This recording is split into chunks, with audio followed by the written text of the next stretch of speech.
Hello guys and welcome back to my channel again. It's Raj here. For all those who don't know me, I'm currently a student admitted at the University of Manchester and I'm hoping to start my college this September. In today's video, I'm going to be explaining everything there is to know about the undergraduate application process in the US. So, the undergraduate application process in the US is quite different from what it is in any other country other than the US.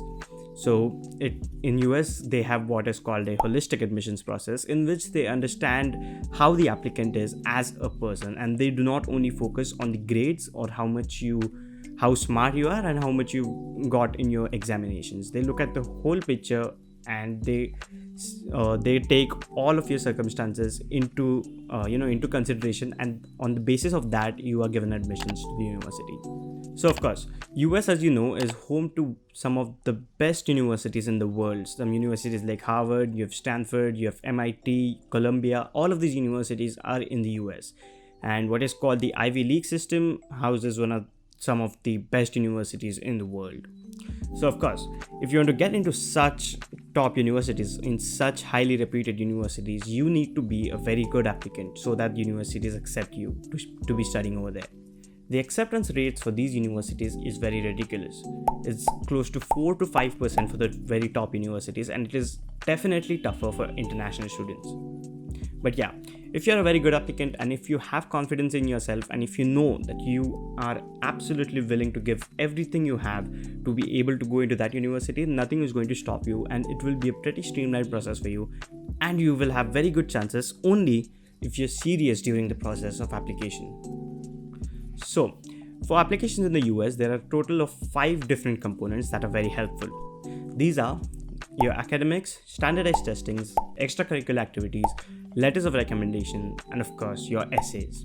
Now, in this video, what I'm going to be doing is I'm going to be breaking these 5 components down so that you understand how these components play a role in forming your application.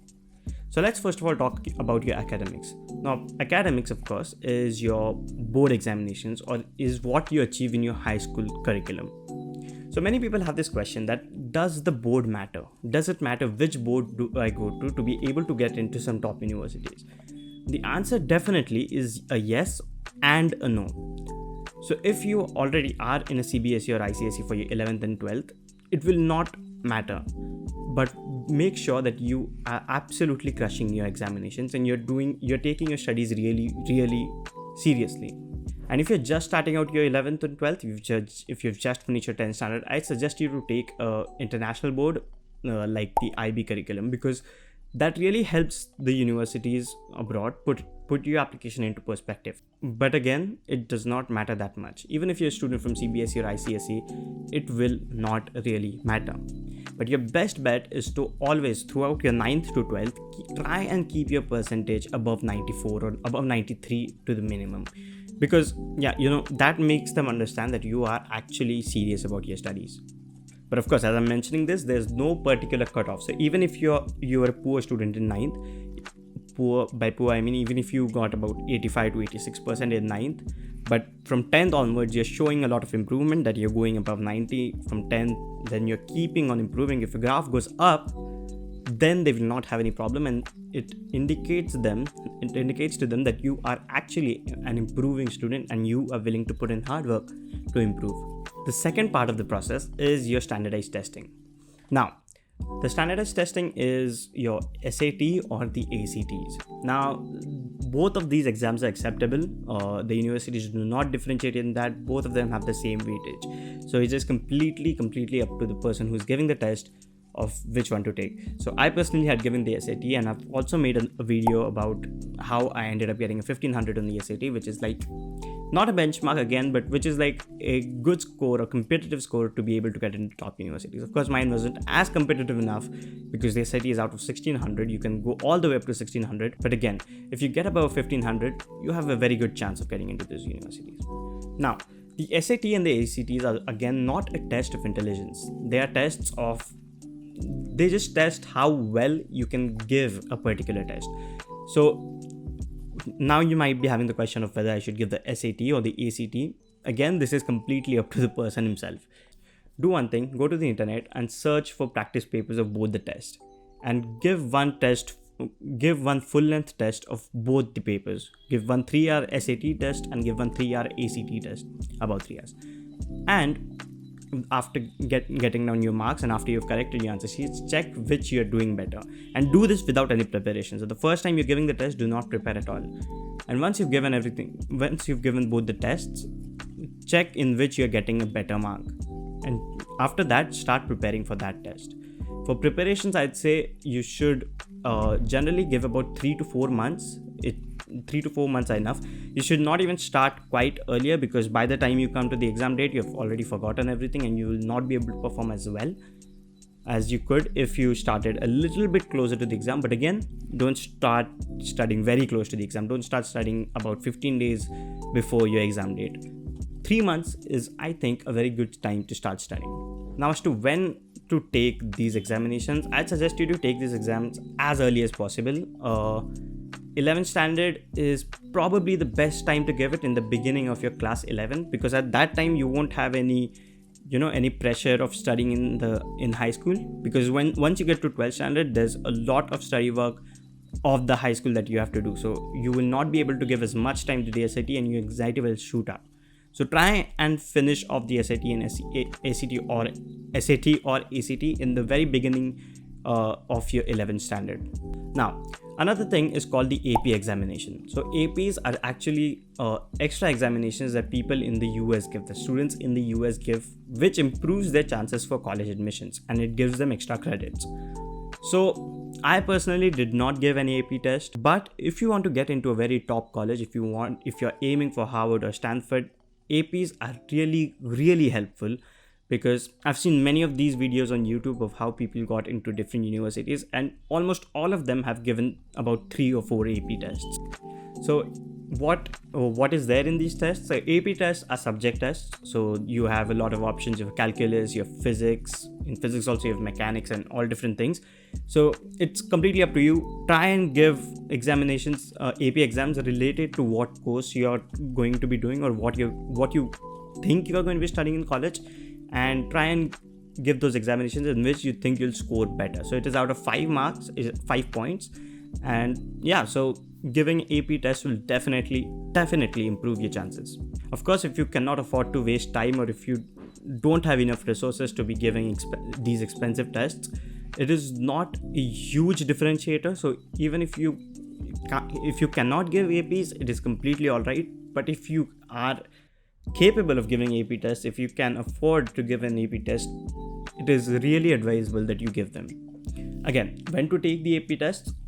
APs are generally held in May every year. So in the May of class 12th will be a perfect time of giving the AP test, because you're just beginning with your 12th standard.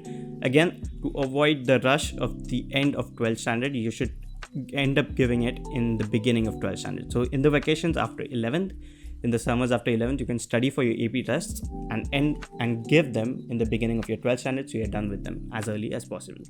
Now this brings me to the third part, which is your extracurricular activities.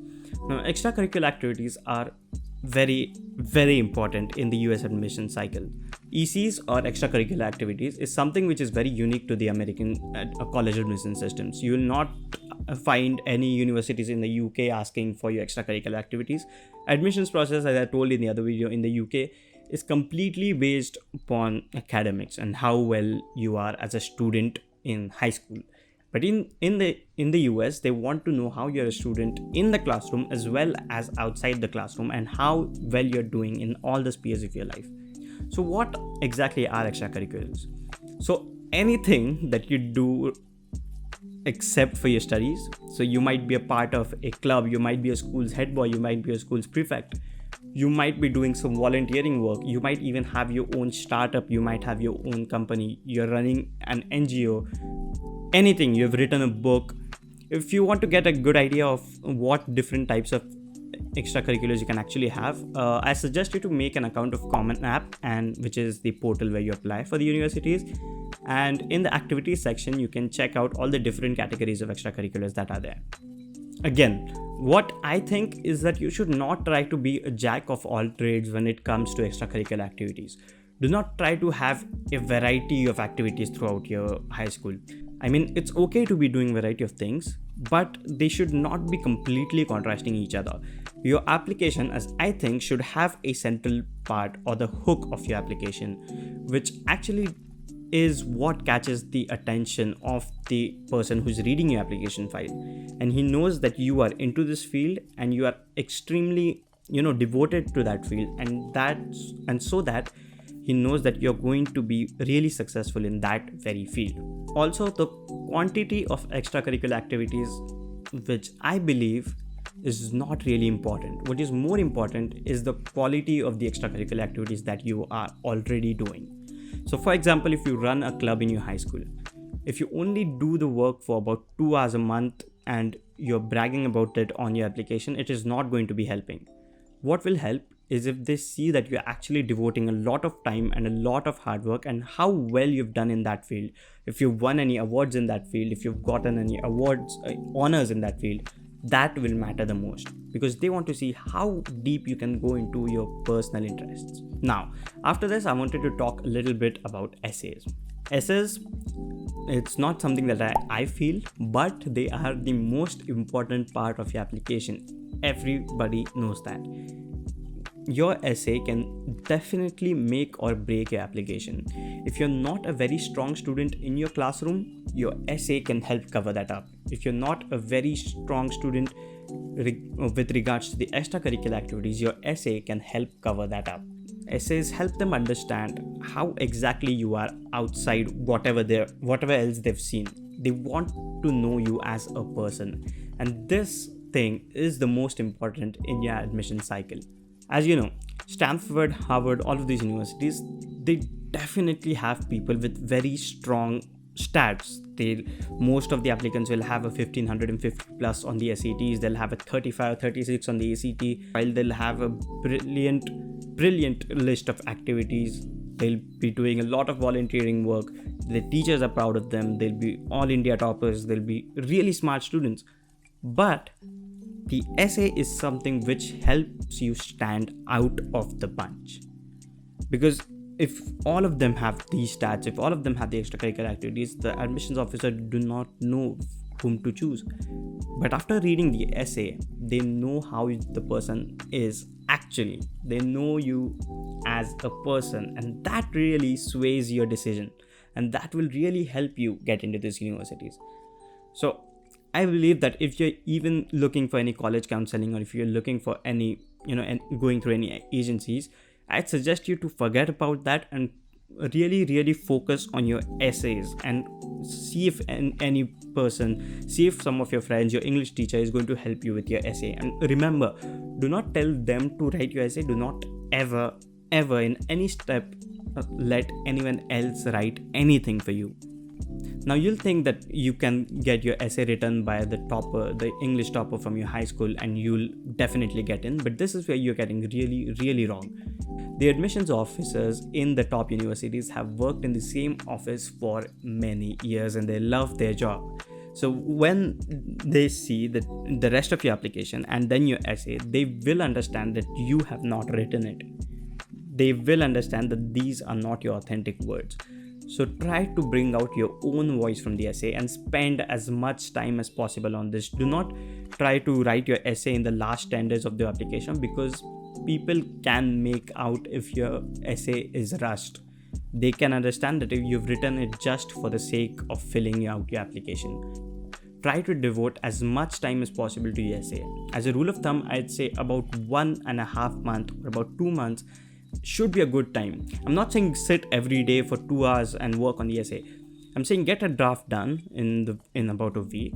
Write your first draft in about a week. It does not matter how many words you write it. I guess the common application allows a 650 word essay. And once you've written down the first draft, keep on editing it for 1.5 months. And then in the end, you'll yourself feel satisfied for having written a really good essay which brings out your qualities outside. The last component of your application, which is also really very important, is the letters of recommendation. Now, the Common App, it really varies from college to college, but I guess around 2 letters of recommendation are generally required, and there's 1 optional. So it'd be safe if you ask 3 of your teachers to write a letter of recommendation for you. So what a letter of recommendation does is basically it tells the college, it tells the university you're applying to that this student is authentic and whatever he has mentioned in this application is actually true. So if you're thinking of asking a teacher to write a letter of recommendation for you, please be sure that you ask a teacher who is close to you and who knows you very well and who knows all the activities you've done. If a particular teacher whom you're asking and he or she does not know some of your activities, you can try and bring them up to date and you can go to them and tell them what all you have done throughout your high school years from 9th to 12th. All of these 4 years matter. Also, if you're right now in 9th standard and you're just beginning your high school, which is, I guess, the best time to start building a persona for an application, try to build good relationships with your teachers. Do not try to antagonize them because they are the people who are going to be really, really helpful during your admissions process. So again, the letters of recommendation are also a verification of your application, and on top of that, they also actually serve as recommendations. So your teachers will actually recommend you as a student to the teachers in that universities. So try to pick out really good teachers who know you really well when you're choosing teachers to write letters of recommendation for you. Also, if you've done any internships or any workshops throughout your high school, you can also ask the person who was holding those workshops if they were close to you and if you're working really very close to them to write a letter of recommendation for you, which can be used as an optional letter of recommendation. So I guess that's it from my end today, guys. I obviously did not go into a huge detail regarding the US admissions process because I'll be frank here, the US admissions process was not a very good ride for me, but in the future I'll definitely try and bring someone who has been admitted to a very good university in the US and we'll go into each section of the complete application individually in separate videos. So thank you again for watching. I hope this video was helpful and also I hope that you can get into your dream college. Thank you so much.